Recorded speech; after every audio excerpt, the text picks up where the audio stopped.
With Hidden Inventory Gojo being only a day away from releasing, I definitely wanted to go over this video. Now, I have already previously done a video where I compared Gojo and Toji and told you which of the two that I thought would be better to summon for given whatever circumstance you're in. If you guys haven't seen that video yet, go check it out. I will link it in the description below. But the purpose of today's video is to talk about the third character, the character I feel like not as many people care about and aren't as hyped for, but really he's actually a pretty decent character, and that is Geto. Geto is actually a really good carry for green teams, and specifically I think he is an amazing support if you have Hollow Purple Gojo. Hollow Purple Gojo and Geto put together is absolutely freaking insane and super valuable when it comes to specifically like Illusory Tower, and eventually when the new game mode comes out on Global that just came out on JP, where you have to have a type specific team, he will be one of the best characters you can run for a mono green team.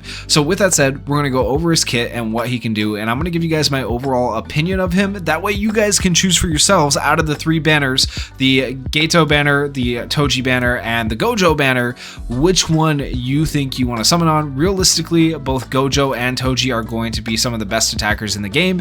They are at the top of the tier list. Here you have Gojo, here you have Toji, and Geto, however, falls into the S+ tier, so he's not quite as good as these other characters, at least according to the JP players. That's where this tier list is from.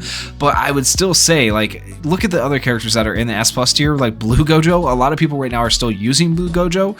So Yellow Megami, a lot of people are using him. Mahito, right? A lot of people use these characters, and Geto is on the same level as those characters. So he's still a very decent character. He is not bad by any means. He's a really good character. He's just not quite as good as these characters. These characters are definitely carries, but I think he has a place for sure. And of course, you're going to get 10 free tickets for his banner, and then you can farm out 5 more tickets from missions, so 15 total free tickets for his banner if you want. So there is a good chance to get him from tickets as well. So his characteristic at the start of each turn recovers own cursed energy by 20 when critical hit is performed, increases own taijutsu damage and jujutsu damage. Now this doesn't really matter for him because he's not going to be the biggest damage dealer. His ultimate does a decent amount, but he's more of a debuffer character, right? Because he's not going to be focusing on attack, he's going to be focusing more on supporting your damage dealer, so keep that in mind. His skill 1 is called Instant Strike, deals melee combined damage equal to 100% taijutsu and 61.4% jujutsu to the selected enemy for 2 hits.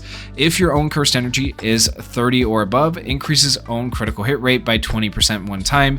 If your own cursed energy is 40 or above, increases own damage by 20% one time. The higher your own cursed energy is, the greater the damage boost, up to 50%, allowing his skill 1 to actually hit decently hard as a debuffer character. And he does have that nice taijutsu and jujutsu damage, so he does both types of damage, meaning he can be effective against enemies who are resistant to one or the other.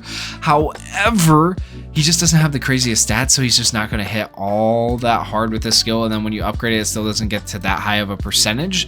I think his skill 1 is like honestly one of his least useful skills, because these buffs right here are just for him, giving himself critical hit rate, giving himself damage, and they're only for 1 turn. They're not even stackable. So realistically, his skill 1 is probably the worst part of his kit, but then his skill 2 and his skill 3 are where it's at. His skill 2 specifically is his best skill by far, considering the other characters that you will probably want to run him with. So his skill 2 is called Curse Spirit Manipulation, deals range combined damage equal to 50% taijutsu and 130% jujutsu to the selected enemy. So it does damage, but not only does it do damage, it's also going to do a nice buff for your allies or a debuff on the enemy.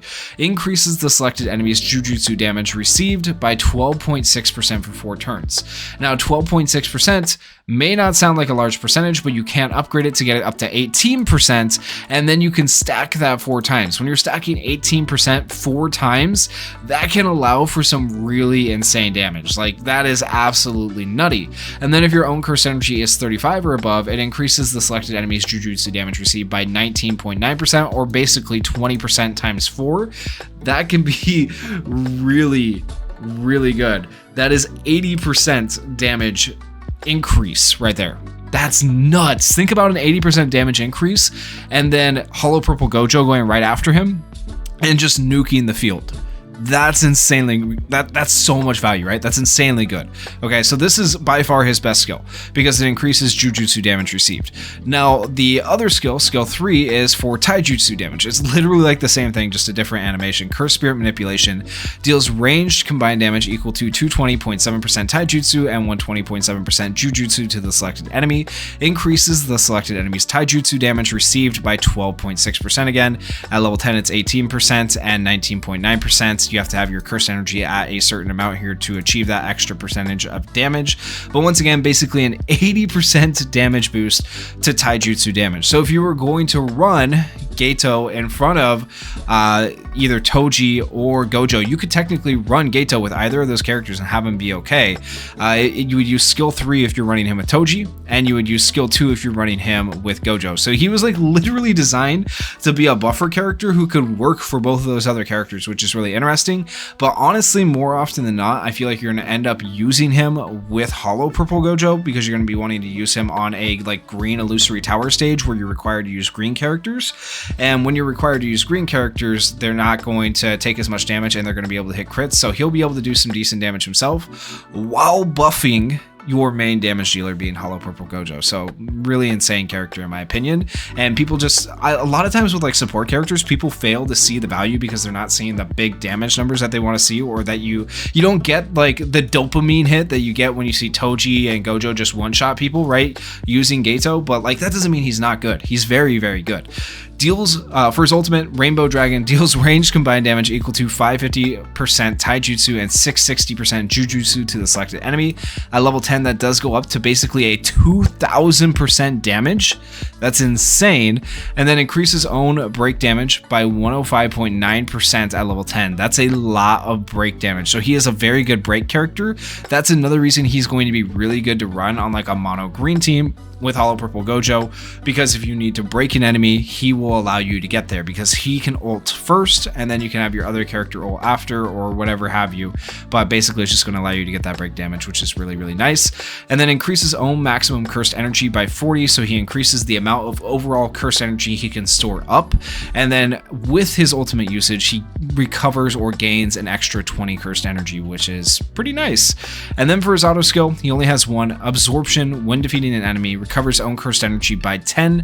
The more enemies you defeat at once, the greater the cursed energy recovery. I don't feel like this is the greatest auto skill, if I'm being completely honest. If this auto skill had been a little bit different, like where just each turn he recovered 10 energy, oh my gosh, he would have definitely been up a tier. Like that auto skill being kind of lame holds him back for sure, but he's definitely a decent character. And if you guys don't believe me that he's decent, I'm gonna pull up the JP Illusory Tower, one of the stages, and just show you that like people are using him quite frequently on green stages to clear stages. He's used quite a bit. We don't have that feature on global yet, otherwise well, we don't even have him on global yet, but I'm sure you will see him on global quite a bit when he does come out, and we are about to have that feature on global as well, which is really nice. Okay, so floor 23 is a green stage. I haven't even actually looked at the teams yet here, so I hope I'm not eating my words saying that Geto is going to be in here, but I do believe there will be a couple of teams here with people who have run him to clear this stage. So this is a really nice feature that is about to come to global, so it's nice to be able to showcase it now for you as well. So if we scroll down here,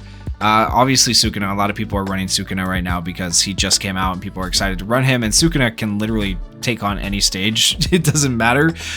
So it's kind of skewed probably a lot of these teams that would normally be here just because you have two Sukuna teams that are taking up space. But here's Mahito. Mahito used quite a bit, right, for these stages. And then as we scroll down, there's another Sukuna. And then there we go. There's a Geto team right there. So Geto, hidden, not hidden inventory, Hollow Purple Gojo there, where we're actually running the free-to-play Nishimiya and the Yaga. That's an interesting. This is interesting. It's pretty decent. 3 green characters, that works out. So there you go. There's a team for anyone that hasn't cleared this for yet. 423. When he comes out, this is a potential team you could use. So that works pretty well. And oh, there's another one, level 90 right there. So this one's a Mahito team. So there's an example of a Mahito team. So people definitely using him there as well.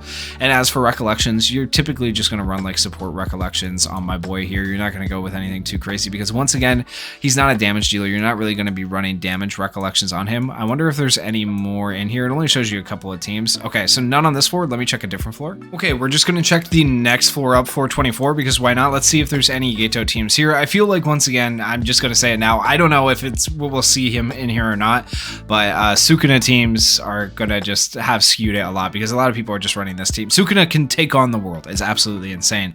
Okay, so, oh, okay, right there, actually at the start, there is a Geto. He's the main damage dealer. That's so interesting. That's really interesting that this person cleared this stage, floor 24, with Geto as the main damage dealer. We're running 3 other, it's technically 4 supports. That's kind of nuts.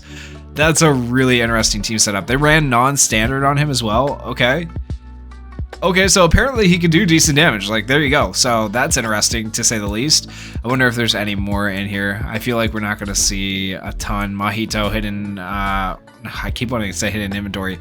Hollow Purple Gojo. I'm just so excited about hidden inventory. I can't get it out of my head.